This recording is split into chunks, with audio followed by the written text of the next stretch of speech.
In Nigeria today, a deadly bombing at a bus station in the northeast city of Gombe. At least 20 people were killed. It was a homemade bomb that exploded as people were boarding buses. The officials in Nigeria are blaming Boko Haram insurgents for the attack. Along with this violence, Nigeria is facing the pain of lower oil prices. We were talking about it there with Mohammed Al-Arian. Around 70% of the country's income can be traced to oil exports. Moody's says the West African country is still showing resilience in the face of this oil sell-off.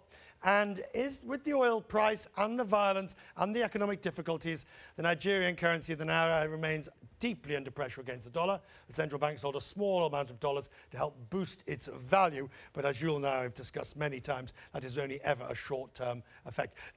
Joining me over in our C-suite this evening is O Elumelu. Good afternoon, sir. Good afternoon, Thank you Richard, for joining us. Now, our guest here is a Nigerian-born businessman who is also among Africa's richest entrepreneurs. That's a fair description of you, isn't it? Well, thanks, Richard. Now, tell me, sir, how worried are you about the economic situation in your country at the moment? I'd like to say, Richard, that the economic situation in Nigeria is far more nuanced beyond the impression that's been created. You know, first is this current administration and the one before this actually have significantly and structurally altered the economic landscape of the country. But the oil price is having an effect. It's certainly hurting the economy at the moment. Yes, oil, because of the fact that a significant portion of our foreign exchange comes from oil, and also the federal government taxes come from oil, significant part, yes, the oil price has an impact on the economy. But the economy has proven to be quite more resilient than that.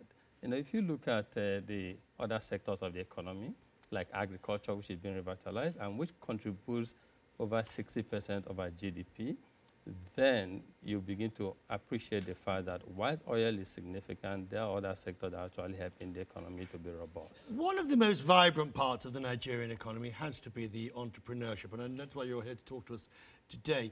When we look at entrepreneurship, you think there's room to be optimistic, and yet many entrepreneurs leave the country, don't they?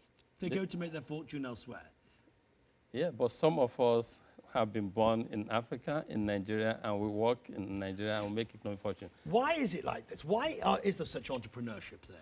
No, I think there are a lot of opportunities in Nigeria, a lot of opportunities across Africa, and risk and reward basis. You have a lot of challenges, but also opportunities.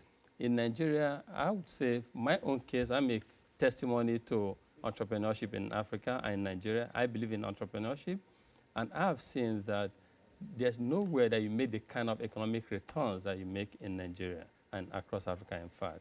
But the truth is the narrative on Nigeria is so that people don't even want to see explore all these opportunities, which in a way is not bad for local entrepreneurs. No, but what we're saying is... But there does need to be some changes in regulation, doesn't there?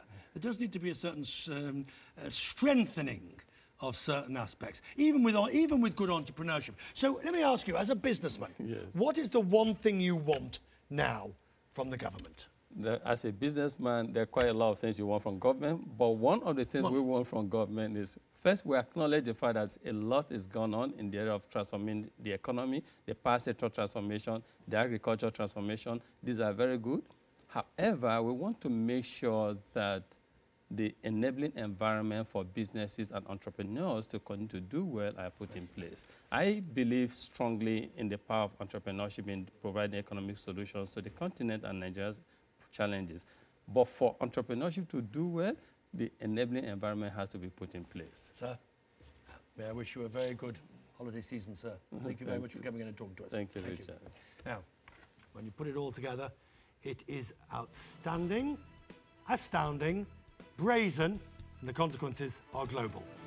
What Alstom did to incur a record fine for bribery. It's Questioning's Business. Good morning.